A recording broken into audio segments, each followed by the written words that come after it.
Hi, welcome back to my YouTube channel. कल हम लोगों ने चैप्टर पढ़ा था मनी वाला पूरा का पूरा according to the syllabus of 12th class. मैंने कल भी एक चीज़ बोली थी कि एक मेजरमेंट जब हम पढ़ रहे थे मनी सप्लाई का, तो उसके अंदर हम लोगों ने सिर्फ एक चीज़ को डिस्कस किया था विच वाज M1। हम लोगों ने सिर्फ और सिर्फ M1 पढ़ा था। रीज़न क्योंकि 12th के सिलेबस में सिर्फ M1 इंक्लूडेड है। बट मैंने बोला था कि in case you are not in 12th class और उसके अलावा आप लोग पढ़ रहे हैं इकोनॉमिक्स को, तो उसमें तो डेफिनेटली सारे के सारे मेजर्स अवेलेबल होते हैं।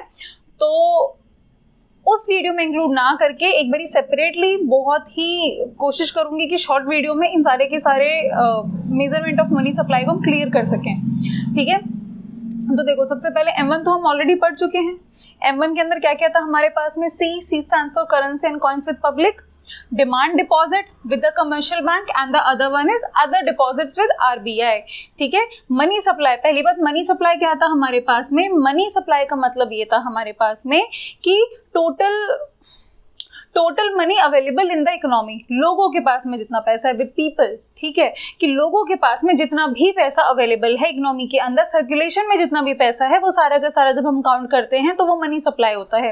अगर रिलेटेड वीडियो ना देखी हो, कुछ कंसेप्ट ना क्लियर हो, ना पता हो, बेसिक ना पता हो इन सारी चीज़ों की, तो एक बारी जाके प्रीवियस वाला वीडियो देख लेना। ठीक है, 2x पे जाके देख लेना, प्रोबेबली समझ आ जाएगा।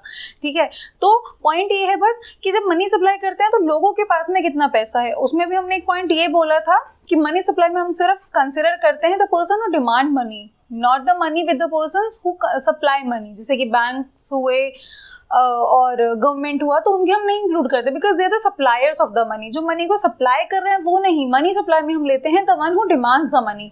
तो लोगों के पास में इकोनॉमी में कितना पैसा है at a point of time, वो आपका मनी सप्लाई होता है।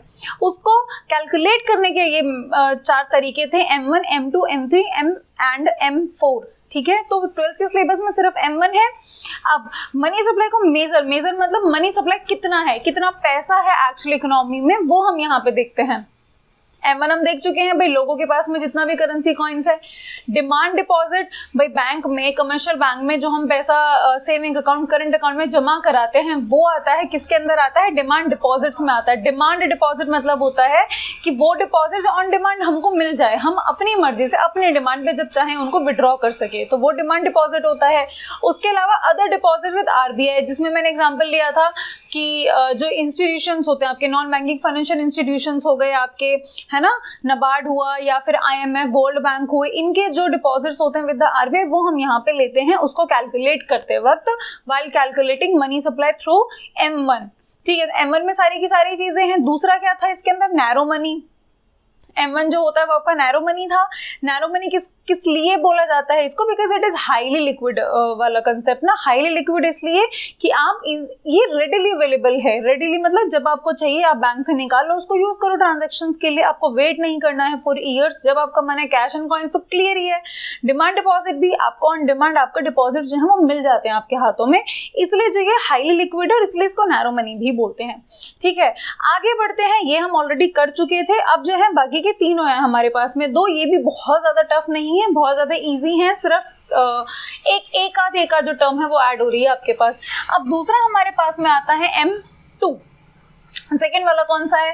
देखो सबसे पहले M1 का मतलब ये है कि जो भी M1 के अंदर जितने भी गिवन है ना यहाँ पे, वो सारे के सारे इसमें तो ऑलरेडी है ही। ठीक है, ये M1 तो पूरा का पूरा है। इसका मतलब ये जो तीनों चीजें यहाँ पे गिवन है वो तो इसके अंदर ऑलरेडी है अवेलेबल। इसके अलावा मतलब इन तीनों चीजों के अलावा इसमें और क्या चीज आती है? Deposit with post office saving bank account. Post office भी आपको पता हो अगर तो सुविधाएं देता है। ठीक है, सेविंग की सुविधाएं देता है, रेकरिंग डिपॉजिट्स होते हैं। ठीक है, ओल्ड जो एज होते हैं उनके लिए वहां पे डिफरेंट स्कीम्स हैं बाय द गवर्नमेंट जो पोस्ट ऑफिस के थ्रू मिलती हैं। ठीक है, तो उनमें से जो हम यहाँ पे बात कर रहे हैं वो हम बात करें deposit with post office saving bank account. Same work करता है बैंक्स की तरह, बस हम पोस्ट ऑफिस में जाके अपना सेविंग बैंक अकाउंट में अपना अकाउंट खुलवाओ, अपना डिपॉजिट्स कराओ उसके अंदर, मन है तो विड्रॉ कर लो। सेम उसी तरीके से वहां पे इंटरेस्ट भी मिलता है हमें हमारे पैसे के ऊपर। ठीक है, तो M1 तो पूरा का पूरा है ही। उसके अलावा क्या आ जाता है बस हमारे पास में? पोस्ट ऑफिस में जो हम पैसे को डिपॉजिट कराते हैं वो आता है हमारा M2 के अंदर M1 के साथ, यानी कि C डिमांड डिपॉजिट और currency and coins, demand deposit and other deposit with RBI plus post office deposits जो उसके सेविंग बैंक में हम कराते हैं, सेविंग अकाउंट में। नेक्स्ट इज M3, थर्ड वाला। पहले मैं एक चीज बता दूं कि जो M3 होता है ना, this is the most use वाला measurement of money supply economy के अंदर, यानी कि जो हमारे RBI इकोनॉमिस्ट हैं वो इसी को सबसे ज्यादा ना स्टैंडर्ड वाला मानते हैं मेजर करने के लिए। ठीक है, अब एक बार पहले देख लीजिए इसके अंदर टर्म कौन सी आती है हमारे पास।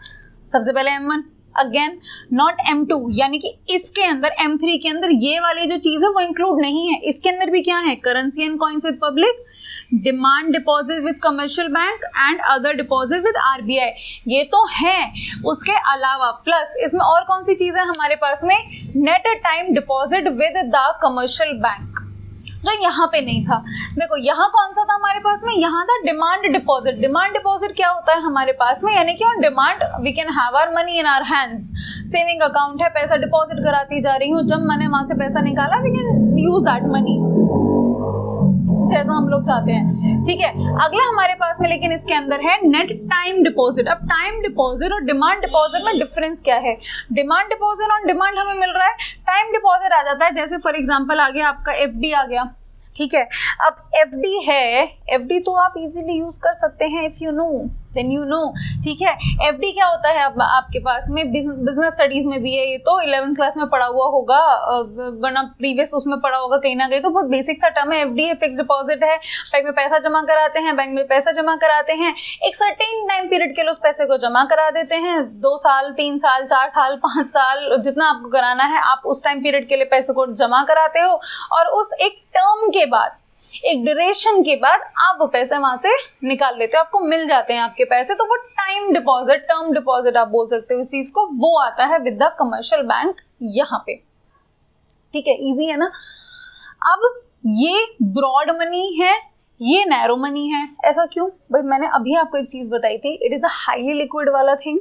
ये क्या है, इसमें highly liquid plus less liquid, पहली बात तो दोनों चीज अवेलेबल हैं। हाईली लिक्विड ये तो ऑलरेडी है सारा का सारा, साथ में लिटिल लेस लिक्विड आपके पास बोल सकते हो। लेस लिक्विड इसलिए क्योंकि रेडिली अवेलेबल नहीं होता, ऐसे बात पे जैसे वो होता है अवेलेबल। ठीक है, अब इसके अंदर होता क्या है, लेस लिक्विड, बट एक और चीज, इट्स लाइक कंप्लीट वाला सोर्स। कंप्लीट सोर्स मतलब फॉर योर सेविंग्स।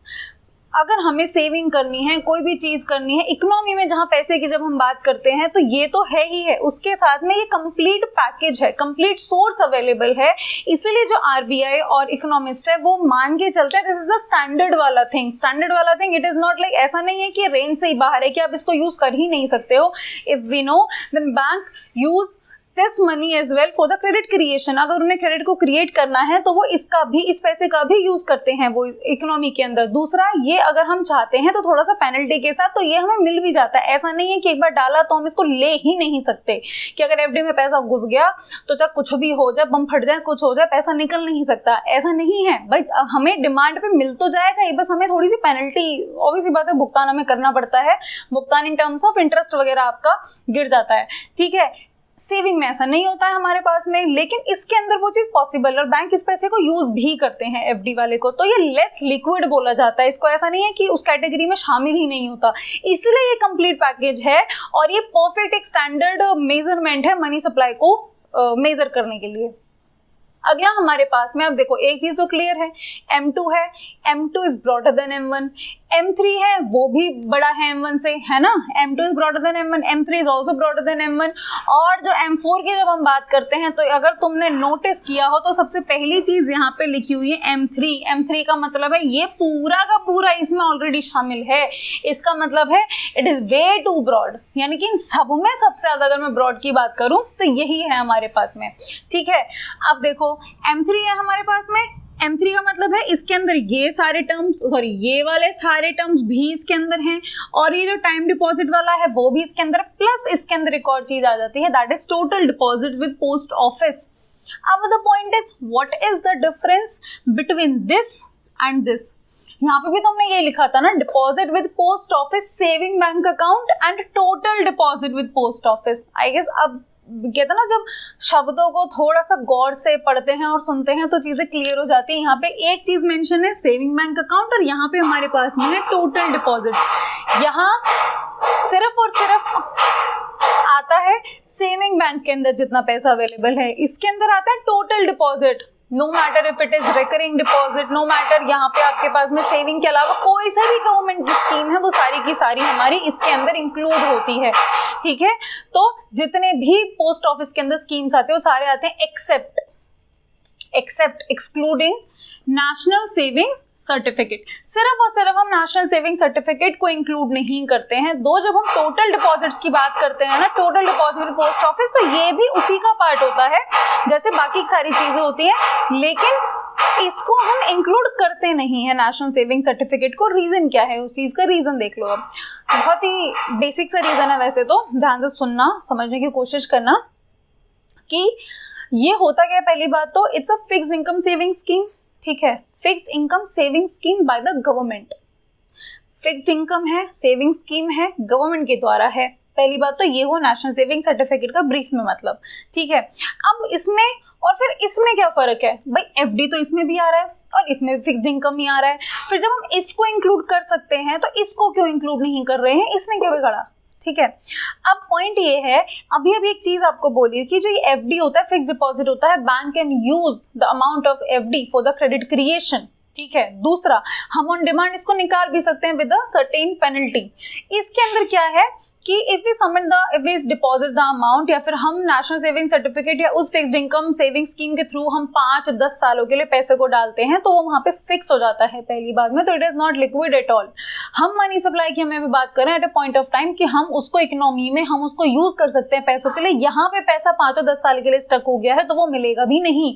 दूसरा, ये बैंक का नहीं है, ठीक है, ये गवर्नमेंट की स्कीम है, ये बैंक की नहीं है, तो बैंक इस चीज के लिए ना बैंक लायबल होता है लाइबिलिटी हो जाती है बैंक की। जब हम बैंक के अंदर पैसे को जमा कराते हैं तो वो पैसा बैंक की लाइबिलिटी हो जाता है हमें वापस पे करना। This is not the liability of bank because it is a government scheme, government की स्कीम और गवर्नमेंट उस चीज को हैंडल कर रही है। और दूसरी पॉइंट मैंने आपको क्या बताया, आप इस पैसे को यूज आप मतलब बैंक इस पैसे को यूज कर सकता है, जैसे वो लोन वगैरह देता है तो वो इस पैसे को यूज करता है, इसको नहीं होता है। बैंक तो ऑब्वियसली बात है वो यूज नहीं कर रहा है, तो ये जो पैसा जब गया 5-10 सालों के लिए वो वापस नहीं निकाल सकते हो आप मैच्योरिटी पीरियड से पहले, तो इसीलिए हम इसको यहाँ पे यूज नहीं करते हैं। क्यों? क्योंकि it is not liquid at all, ठीक है। पहली बात तो बिल्कुल भी आप इसको यूज नहीं कर सकते, पैसा स्टक हो चुका है तो आप कैसे ही वो सर्कुलेशन में से तो निकल ही गया ना, आपने उसको सेव कर दिया, ये पैसा सर्कुलेशन में चला जाता है। क्यों? लोन की तरीके से जा रहा है, हमें पता ना बैंक क्रेडिट क्रिएट करता है, लोन देता है, उसके ऊपर इंटरेस्ट लेता है, तो ये तो उससे बाहर ही निकल चुका है सर्कुलेशन से क्योंकि वो स्टक हो चुका है पैसे एक जगह पे जाके। That's why we do not include national saving certificate while calculating money supply in the economy, ठीक है। अब एक छोटा सा पॉइंट और यहाँ पे मैं बता दूं, actually I always try to clear every single thing जो भी मेरे को लगता है पॉसिबल हो सकती है एक पर्टिकुलर टॉपिक के अंदर, तो still I am also human being, कुछ रह जाए बता दिया करो, but still always try my level best to include every single point जो भी पॉसिबल होता है। अब लास्ट पॉइंट जो मेरे हिसाब से रहता है यहाँ पे वो ये है कि एक चीज हमने देखी थी, इसको ब्रॉडर मनी बोल रहे हैं, पर देखा जाए तो ये नहीं होना चाहिए ब्रॉड मनी। तो भाई ये ठीक है, मान लिया उन सब में ये है, लेकिन इससे भी ज्यादा बड़ा तो ये वाला पॉइंट आ गया है क्योंकि M3 तो है ही है, उसके अलावा एक और चीज है यहाँ पे, M3 तो एग्जिस्ट ही कर रहा है, जो ये वाला ब्रॉड मनी है जिसको हम बात करते हैं, इसके अलावा है ये वाली सारी की सारी चीजें यहाँ पे। अब ब्रॉड इसका एक बहुत ही, देखो सीधा बता देती हूँ, कोई बहुत ज्यादा ऐसा बड़ा एक्सप्लेनेशन नहीं है, ठीक है, बहुत ही बेसिक सा है। इसमें क्या है आपके पास में, दिस इज पहली बात, वैसे बोलूं तो it is way too broad and non relevant for monetary policy. ये इतना ज्यादा कि कोई रेलिवेंस नहीं है उसका मॉनेटरी पॉलिसी में। एक और चीज, जो पोस्ट ऑफिस के सेविंग्स होते हैं, जो पोस्ट ऑफिस के डिपॉजिट्स होते हैं, दे आर कंपेरेटिवली बोलेंगे हम बैंक डिपॉजिट से होते हैं ना, वो कम होते हैं। जो पोस्ट ऑफिस के डिपॉजिट होते हैं, हमें पता है ये चीज कि पोस्ट ऑफिस के डिपॉजिट्स होते हैं, they are comparatively less than the bank deposits, ठीक है। और जो हम बैंक डिपॉजिट्स हम उनको यूज करते हैं rather than using post office deposits in the economy, ठीक है। और ये मॉनेटरी पॉलिसी के लिए बहुत ज्यादा रिलेवेंट नहीं है, इसलिए जो इकोनॉमिस्ट होते हैं, जो आरबीआई होते हैं, they use the very standard format which is actually useful for the economy. जो इकोनॉमी में एक्चुअली जब हम उसको यूज करेंगे तो वो हमें एक प्रॉपर आंसर देना चाहिए किस चीज का, जिस चीज की हमें जरूरत है। वही ना, जरूरत हमें इतने सी की है तो इतने होगा तो क्या करेंगे उस चीज का, जितनी रिक्वायरमेंट है उतना काम अगर हमारा बन रहा है तो हमें उतना ही चाहिए। तो M3 जो हमारा है that is considered the most useful measurement of money supply in the economy. I hope कि we are done with this topic. Still अगर कुछ रह जाता है and you hadn't get anything out of it, then please let me know in the comment section. I hope that you found this video very helpful, and if you like the video then do hit the like button, share my video, subscribe my channel. Thank you so much. Take care. Bye bye.